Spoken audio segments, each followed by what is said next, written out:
Ang salita ng Diyos ngayong araw ay mula sa Genesis chapter 1 verse 26.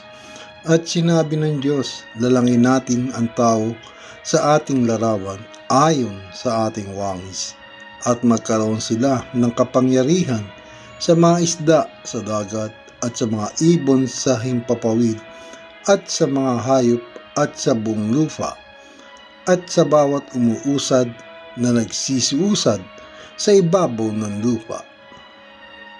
Sa Genesis chapter 1, verse 26, ipinapahayag ng Diyos ang isang natatanging layunin sa paglikha ng tao, ang pagiging kawangis niya. Ang larawan at wangis ay nagpapakita ng espiritual na pagkakahawig sa Diyos, ang kakayahan nating mag-isip, magmahal, gumawa ng mabuti, at pamahalaan ang mga bagay na ipinagkatiwala sa atin. Ang kapangyarihan na binanggit dito ay hindi lamang ukol sa dominasyon kundi sa responsableng pangangalaga sa lahat ng nilikha ng Diyos. Ang talatang ito ay paalala na tayo ay espesyal sa mata ng Diyos, nilikha ayon sa kanyang wangis, at binigyan ng responsibilidad upang maging tagapag-ingat ng kanyang mga nilikha.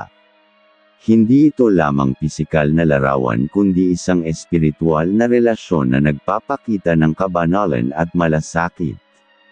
Mensahe sa tagapakinig. Mga kapatid, ang talatang ito ay nagpapaalala sa atin ng ating natatanging layunin sa mundong ito. Nilalang tayo upang maging huwaran ng pagmamahal, katarungan, at malasakit, mga katangiang mula sa Diyos. Ang kapangyarihan at pangangalaga sa mga likha ng Diyos ay hindi karapatang abusuhin kundi responsibilidad na dapat gampanan ng may pagmamahal at pananampalataya. Naway mas mapalalim natin ang ating kaugnayan sa Diyos sa pamamagitan ng pagpapakita ng malasakit sa kapwa at sa lahat ng nilikha niya. Panalangin. Panginoon naming Diyos, salamat po sa iyong dakilang pagmamahal at pagkilala sa amin bilang iyong wangis. Tulungan mo po kami na maging tapat sa iyong layunin, ang maging tagapangalaga ng iyong nilikha at huwaran ng iyong kabanalan.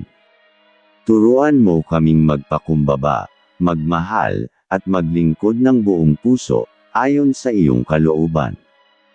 Bigyan mo po kami ng lakas upang gampanan ang aming mga responsibilidad ng may malasakit at pananampalataya. Gabayan mo kami upang maging instrumento ng kapayapaan, katarungan, at pagkakaisa. Sa pangalan ng iyong anak na si Jesus, aming Panginoon, ito ang aming panalangin. Amen.